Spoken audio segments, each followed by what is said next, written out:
ఎక్కడికైనా బయటకు వెళ్తే నవ్వుతారు సార్ చూసి మమ్మల్ని. దళితులు అంటే మరీ అన్యాయమా సార్? నేను మాట్లాడితే నేను అడగాలనుకున్న మొదటి ప్రశ్న సార్, మనుషుల ప్రాణాలకి విలువ లేదా సార్ ఇక్కడ? దళితులు అంటే మరీ అన్యాయం. మీ కాళ్ళ కింద చెప్పుల్లాగా చూస్తారా సార్ మమ్మల్ని? ఏం సార్ అసలు ఏం చూస్తున్నారు సార్? ఇంతమంది ఇంత పెద్ద గవర్నమెంట్ ఉంది, ఎందుకు సార్ అసలు మీరు ఉన్నా ఒకటే లేకపోయినా ఒకటే సార్? మమ్మల్ని పట్టించుకోకపోతే దళితులు కాన్స్టిట్యూషన్ చెప్పింది కదా సార్ అందరూ ఈక్వలే అని చెప్పి, అయినా పట్టించుకోరా సార్? మేమంటే మరి అంత హీనమా సార్? మాకి మనుషుల ప్రాణానికి విలువ లేకపోతే ఎలా సార్? నేను అడిగిన దానికి మీకు ఏ క్లాస్ చదువుతానమ్మా నువ్వు అన్నారు సార్. నేను 9th క్లాస్ చదువుతానంటే బుద్ధి జ్ఞానం లేదమ్మా, ఇట్లా మాట్లాడితే కేసు అయితే మీరు చదువుకోగలరా? మీరు గవర్నమెంట్ జాబ్లు ఇస్తారా మీకు అని అడుగుతారు సార్. అంటే ప్రాణం మీదకి వచ్చే కూడా పట్టించుకోరా సార్? అది జస్టిస్ కాదని నేను చెప్తూనే ఉన్నాను సార్. ఆమె పడిపోయి దొర్లాడుతా అంటే కనీసం పట్టించుకోలేదు సార్. పోలీసులు ఉన్నా ఒకటే లేకపోయినా ఒకటే సార్. ఆ మేడం అయితే పోతే పోయిందని చెప్పి వాళ్ళ బండ్లో కనీసం అంబులెన్స్ ఫోన్ చేయలేదు. కనీసం రెస్పాన్స్ మానవత్వం లేదా సార్? ఫోన్ చేసి చెప్పొచ్చు కదా సార్. లేదు సార్. మళ్ళీ మా మామని అరిచారు సార్, ఏదో బూతు మాటలు కూడా అన్నారంట సార్. బూతు మాటలు అని తిట్టారంట సార్. తీసుకెళ్ళండి అమ్మా, మీకేం బుద్ధి జ్ఞానం లేదా అంటే అప్పుడు వాళ్ళు ఉన్నది ఎందుకు సార్? కనీసం ఫోన్ చేయొచ్చు కదా సార్. అన్ని జీపులు ఉన్నాయి, ఒక్కసారి తీసుకెళ్తే ఏమవుతుంది సార్? అన్ని మాటలు మాట్లాడతారు కదా సార్.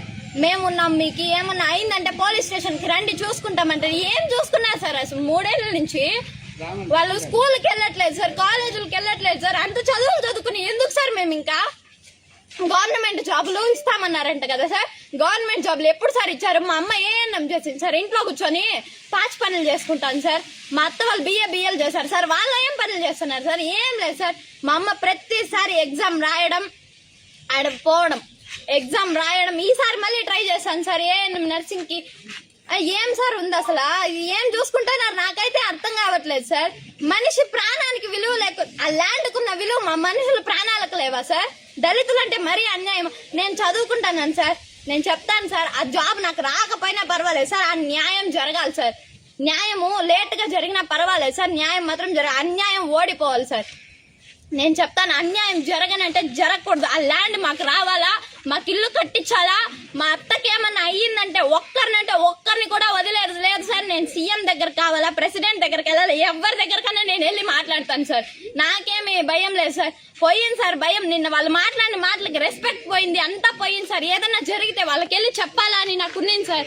కానీ అలాంటిది ఏం లేదు సార్. నిన్న వాళ్ళు మాట్లాడిన మాటలకి మా నాన్న ముందు జరిగిన గొడవల్లో మా నాన్నకి తలకు పట్టి రాయేసేసారు సార్. ఎవరు వేసారో తెలియదు కానీ మా డాడీని చూడలేకపోతున్నాను సార్. నేను ఎంత ఆ దెబ్బకి 3 నెలలకు ఒకసారి హాస్పిటల్కి తిప్పుతున్నాను సార్. ఇప్పుడు మా డాడీ వల్ల నడిచే కావట్లేదు సార్, తల తిరుగుతానంటున్నారు సార్.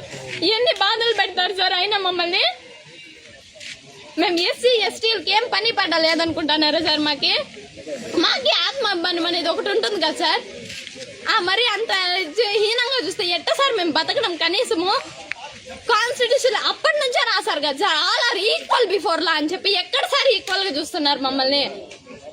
మేము ఏమనుకుంటున్నారు సార్ వాళ్ళు మమ్మల్ని? అసలు మేమేమి జరగలేమని చెప్పి, మేమేం చెయ్యలేము చెప్పలేమని సార్. తలుచుకుంటే మేమేం చెయ్యాలో ఎక్కడికి వెళ్ళాలో మాకు తెలుసు సార్. వాళ్ళ మీద నమ్మకం పెట్టి మాకు న్యాయం జరిపిస్తారని చెప్పి నేను చూస్తున్నాను సార్. ఏదన్నా జరగని మాకు న్యాయం కావాలా. ఆ ల్యాండ్ లో మాకు బాత్రూమ్ కట్టించాలి, కనీసం స్నానం చేసేదానికి లేదు సార్. ఎలా సార్ బతకడమాడా? ఏదైనా మాట్లాడితే మేము రెడ్డిస్, ఎందుకు సార్ బీసీ ఓసీలు అని చెప్పి దేవుడు ఏమన్నా సృష్టించాడా సార్? అవి దేవుడు మనుషులు సృష్టిస్తే అందరినీ కలపోసుకుంది. మేము ఎస్సీలు ఎస్టీలు బీసీలు ఓసీలు రెడ్లు అది ఇది అని చెప్పి ఎక్కడ సార్ ఉంది సార్? మనుషులు ధైర్యంగా మాట్లాడాలి సార్. ఏదన్నా జరగని అండ్ మాకు న్యాయం కావాలా. వాళ్ళు ఏం చేస్తారో చెయ్యాలా. మా అత్తకేమన్నా కానీ మా నాన్నకేమన్నా కానీ మళ్ళీ చూస్తాను సార్ వాళ్ళ కథ. నేను ఎక్కడికి వెళ్ళాలో నాకు బాగా తెలుసు సార్. నేను అక్కడికి వెళ్తే సుప్రీంకోర్టుకి వెళ్ళమంటారా? వెళ్తాను సార్. నేను వెళ్ళి మాట్లాడి నేను న్యాయం జరిగేంత వరకు పోరాటం చేస్తాను సార్. ఏదన్నా జరగని